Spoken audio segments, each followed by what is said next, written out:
Executive Director at Kimmerer Village in Assumption. To learn more about our services, click on our icon at TaylorvilleDailyNews.com.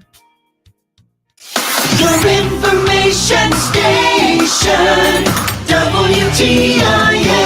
Welcome in to WTIM, your information station. My name is Tim Zalabak, your host of the WTIM Morning Show. Before we get going here with another great conversation, let's thank the sponsors that make it possible. People's Bank and Trust, where they put people first, and Landmark of Taylorville, where you always do better at Landmark. In the studio now, we have Andrew Holsinger. He's our horticulture educator from the University of Illinois Extension. How are you today, Mr. Holsinger? I'm doing wonderful. Absolutely. Thank you so much for being here with us. It's a season-changing time, I want to say, but we're expecting snow tomorrow, so we're gonna cover all of our horticulture topics today. We're gonna start with trees. We got to be protecting our trees out there, because you let me in on an interesting piece of information during the break there. Start off with protecting our trees in the wintertime and the aesthetics of our trees. What are people doing wrong there? Well, just lately I've been driving through different towns, and I noticed that the practice of topping trees has seemed to return. And I don't know that it's ever totally left or whatever, but we've tried to get the message out, get the word out that topping trees is not the proper practice for taking care of your trees. Sometimes trees can get large and the branches get, a wide spread of a canopy. Maybe they're like too close to the house. Well, those are things that should have been thought about whenever you planted the tree. So it's important when planting trees to think about the eventual mature size of that tree is going to be, or how close it is to the driveway. The trees do have root systems, and they can buckle sidewalks, or they can prohibit the view down the street from your driveway with the branches. So you got to put your trees in the right places, but you also have to take care of them with proper pruning. And so sometimes if a tree is not in the greatest place, you see that they top the tree and they leave the trunk of the tree and some of the branches. And then the idea is that it's going to regenerate, but those branches that do come back aren't really strongly adhered to the trunk or the branches that they're. And so a storm comes and then more branches break, and it's just not a good practice for the tree. So you're better off to cut the tree completely down and plant a new one, rather than trying to salvage your tree that isn't in the greatest condition for most of the time. Yeah. Wow. I've seen some real overgrown trees in my day. I've seen sidewalks starting to pop up and, some siding taking damage on a house. So really important to pre-plan your tree planting. That's a really interesting factor that I totally would not think of. I would throw a tree into the ground, and then 20 years later, it would be absolutely massive. I'm sure that's what you've been seeing across central Illinois here. And you said it right there, but it's almost a better practice, and it is a better practice to just knock that tree down if you were thinking about pruning it from the sides like that. It is good, and then the aspect of just throw the tree in the ground. There's a lot more to it than throwing the tree in the ground. You got to have the tree at the right level for the root system and the flare of the trunk to where that's visible. Because if you plant a tree too deep, that's going to cause stress. And years later, you're eventually going to have the demise of the tree, and you're going to be looking for a new tree whenever you could have had a longer lasting tree if you would have taken some precautionary measures in planting your tree. Then we also have had drought, throughout the years and seasons, and that's taken a major toll on the trees that are existing out in the landscape. And so think about watering trees. The larger trees are going to take more water because they have a larger canopy, more transpiration, the water leaving the leaves. So you're going to have to water some of your trees during those dry periods. Interesting, yeah, especially in their nursery stage, I'm sure. And what's with the wrap they usually put around trees when they're first brand new into the ground? There's like a wrap around their trunk. So when trees are young, they have a thin bark, especially for certain species like maple. Sure. And so the premise behind that is if you wrap the bark, then the sunlight that affects the tree and changes the temperature in the wintertime, it can cause cracking or damage to the bark because it's that change of temperature, like a freeze. We have all these potholes out there because of the freeze and thaw. Right. Well, that light hits the side of the trunk. And so usually on the southwest side of the tree is where we'll see the most damage because of the heating up. So often you'll see these wraps that are white or reflective to where that helps moderate that temperature. The thing that people don't think about is removing those wraps whenever it comes time as the tree's expanding, or even if a tree is staked. Many times I've seen that wire where the tree has been fastened to the wire. It's been left on too long, and then it girdles the branches, and it's like you about defeat the purpose in doing the staking because you've ruined the branch or the tree. And so there's a lot to think about when it comes to planting trees and their care throughout the year and their lifetime. Yeah, absolutely. It's a full lifetime job for that tree. You're gonna have to just keep an eye on that and make sure you're doing all the right things. We're talking a little bit about tree pruning and how you're not supposed to just cut the branches off your trees to make it fit in your yard better. It's not how you take care of your tree right there, according to Mr. Andrew Holsinger. You got to do a better job at that. Fruit tree pruning is another thing we wanted to talk about today, and it's almost looking like we can start talking about pruning or fruit trees outside. What do we got to look at when we're talking about pruning for those? Well, we have had these fluctuations of temperatures, and so that's something to consider is the weather whenever you're looking at fruit trees and you're pruning.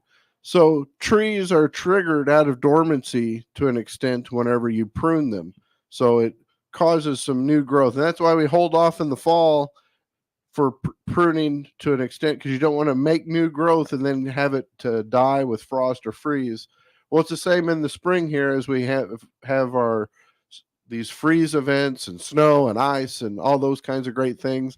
We want to be the wisest about selecting our time, but it's also the late dormant seasons whenever we're looking to prune these trees so that whenever the new flush of growth happens, they're formed in the way that they should be. And so there's different styles of pruning, whether based on the type of fruit tree you have. And so there's open center, which we see with a lot of our stone fruit like peaches. And so the center of the tree, most of the branches are pruned out of the center of the tree, and it looks like a vase, that open center, if you will, to let more light into the canopy to help for the fruit production. Because you have to have a certain amount of leaves to provide that photosynthesis to supply the nutrients and the energy to produce that fruit. And so if you want good fruit, you got to have the sun. So pruning has a lot to do with that light interception into the canopy. Because if you just left the tree to grow its natural course, you'd have a lot more canopy and it would shade out some of the fruit. So you're getting the most productive effort for fruit production if you're pruning those trees, so that way you'll have a good piece of fruit or several of them to partake of after the season. Absolutely. And when you're talking about location for these and you're trying to keep it in the sunlight, is that something you would consider if you're trying to keep out of the shade all day? Yeah, you don't want to plant a fruit tree underneath a shade tree. Sure. I mean, there's certain considerations. You got to look for that full sun area. Also looking for typically fruit trees do not like wet feet, so like a soggy soil. There's also considerations for the air drainage, because as that cold air settles to the lower areas in your yard, if you have the ability to plant a tree up on a hill, it would be advisable to keep the cold air away from that whenever it's frost time. Yeah. What goes through your mind when we have a day that's 60 degrees, followed by maybe a few days later, and it's 30 degrees? If you're thinking for the trees out there, what are they feeling? What are the trees experiencing during that time? Well, they are sensitive to the temperatures, and so what you don't want to happen is to have several days of a warming trend, and then it go back to the freezing. Because once those trees or shrubs have been stimulated to grow, they're going to do what they're programmed to do genetically, and so they don't have they can sense the weather to an extent. There's a chilling factor that's met with your trees and the buds development and different times of the season, depending on what kind of tree or shrub it is. But they have their own natural processes for sensing the weather and going to, daylight also affects your plant production as far as when they're triggered into dormancy. And you see that often with some of our fruits like strawberries. Some are a short day plant. And so you just have to look at your particular plant and think about how it's going to respond. But some of those processes could be disrupted by that hot and cold cycle. If they're going to follow their programming, but they don't have a weather forecast like us, all of a sudden it's not 60 degrees anymore. They have to halt those productions. Does it kind of fade? What happens? Well, it's I believe probably the term we're looking for is hardening off. So plants, they become acclimated. So it takes some time to get acclimated to the temperature. And so that's why whenever you're bringing your house plants from one extreme to the other, it gets to be fall towards the winter. You want to kind of gradually bring them in or gradually take them out in the springtime. And you're also thinking about the amount of sun that they're receiving in full sun for your house plants. As you're bringing those in, maybe find a shady spot where it's not completely dark, in the whole transition to acclimate the plants. So that way they have the best chances of survival and to work out the best. Amazing. We're talking to Andrew Holsinger right now. He's a horticulture educator for the University of Illinois Extension. It's blowing our minds today with tree facts and what to be aware of in terms of pruning and keeping it safe during the winter cold months and all of these great aspects of keeping your garden and your trees safe. When we come back, we will have some garden cleanup tips and just some more information to be aware of as we head towards the spring season. Hopefully, God willing, it's going to snow tomorrow. My name is Tim Zalabak, and you are listening to WTIM, your information station. Don't go anywhere. We will be right back. Your information station, WTIM. Let's check the markets now on the RFD Radio Network. I'm Jim Taylor. Kind of steady trade with corn, beans, and Chicago wheat. March corn down 1/4, 424. May corn 436 3/4, down half a penny. December new crop 463 1/2, down 3/4. March beans 1173 up 2 1/2. May beans up 2, 1178 1/4. November new crop 1153, down 2. March Chicago wheat 582 3/4, down 2 3/4. July wheat down 1 3/4, 582 1/2. March bean meal 345.80 up 250. March bean oil 45.88, down 47 cents. Livestock market at this hour: March feeders 245.30, down 92 cents. February live cattle 182.05, down 35 cents. April lean hogs 85.12, up 60 cents. Energy market: March crude oil 77.35, up 71 cents. Jim Taylor, RFD Radio Network. Did you know that Kimmer Village offers volunteer opportunities for individuals, large and small groups on our Assumption campus? This is Shalis Nagel, Executive Director for Kimmer Village. Call Jan Trauber at 217-226-2231 to talk about mentoring our kids, landscaping, painting, or sorting historic photographs. Come and make a difference for kids and families. This is Will Perkins with Taylorville Community Credit Union. TCCU wants to remind area residents you still have time to stop, shop, and vote in our 10th annual scholarship program. 8 senior students, 2 each from Taylorville, Pana, Hillsborough, and Litchfield high schools will win $1,000 scholarships. Voting continues through February 29th, so you still have plenty of time and plenty of stores to shop. We encourage everyone to think global, shop local, and support our community's small business owners. The complete listing of participating students and businesses is located on our website at tccu.org. Member NCUA.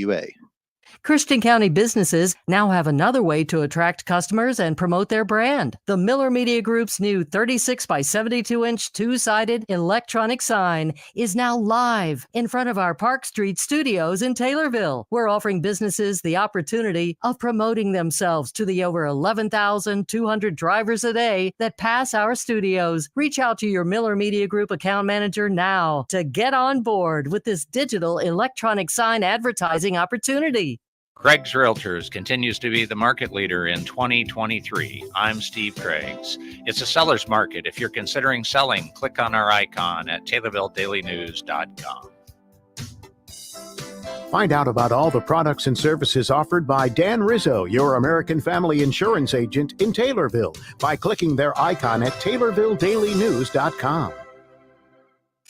Your information station, WTIM. Welcome back to WTIM, your information station. We are in the midst of the WTIM morning show with Andrew Holsinger, horticulture educator for the University of Illinois Extension. It's been a great conversation so far. Thanks so much to the sponsors that make it possible, People's Bank and Trust, where they put people first, and Landmark of Taylorville, where you always do better at Landmark. In this half, we're going to talk about some garden planning, maybe some garden cleanup as we head to the spring season. Now, Mr. Andrew Holsinger, I'm going out to my garden and taking a look at it. I want to make sure all my pollinators and all of my plants are going to get the correct start. Do I go through and do I hack everything down and make sure it's a clean slate, or what should I be doing there?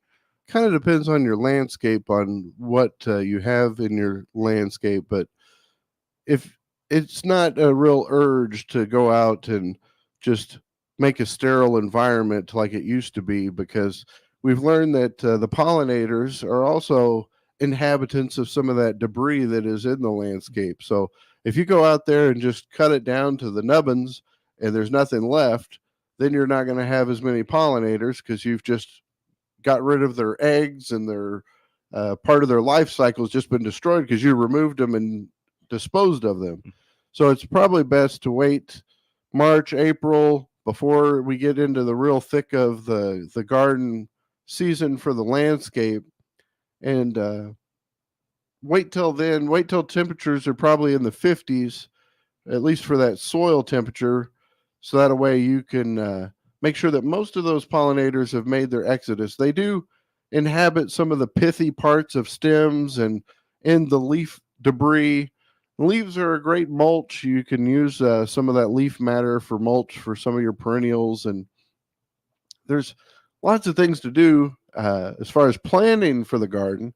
So those seed catalogs are coming out, and you can have your mailboxes stuffed full of them, or you can go online and do some shopping. And now's a great time to look at what new plants are on the market and see what you might want to try for this upcoming season.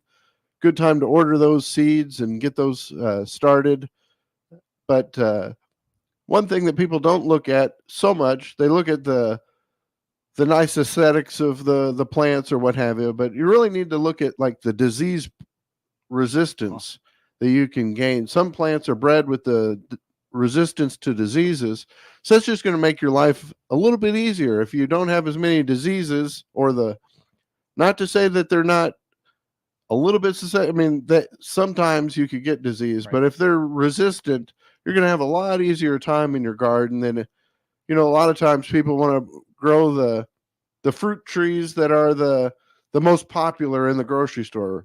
Well, sometimes those are the worst at being, they've been around for so long, they have so many diseases and issues that it just makes it hard for that production. Where if you get a newer variety, they're a lot more disease resistant, and they don't have things like fire blight and all those kind of scenarios that you can go down. And you just want to be the wisest that you can be whenever it comes to gardening, because it's going to be work. Yeah. There's no way out of it. It does take some work and some effort. So trying to choose your right strategy is probably the most effective way of gardening, is to think about it before you get started. Only plant for maybe the size that you need. So maybe you don't need to give a lot of extra produce to the neighbors because you planted too much. I mean, there is the options of they've had like a plant a row, where you plant a row and give to the food pantry or give to the food bank kind of scenario. But it's just effort whenever it comes to gardening. And so you have to think ahead whenever you're doing your planning. Maybe look at getting a garden journal and figuring out, well, what issues did I have the last time that I was gardening? Map that out and say, oh, well, I had these insects. I'm going to have to think about that and look towards the future in your gardening for this year. Sure. And it all starts with the beginning, and the materials you use, like you just brought up, some of those resistant to disease planting materials right there. We're in our last 30 seconds, Mr. Andrew Holsinger. So a place people can go for this information, or to have their mailbox stuffed with some seeds and such? Well, you can stuff my email mailbox, aholsang@illinois.edu, with Illinois spelled out. Or you can call your local extension office, or check out our website at extension.illinois.edu. Perfect. Mr. Holsinger, thank you so much as always. All right. That was Andrew Holsinger, and horticulture educator for the University of Illinois Extension. What a great episode that was. My name is Tim Zalabak, and you are listening to WTIM, your information station. The Big 870 WTIM Assumption Taylorville, 96.1 W241 CF Taylorville, 107.5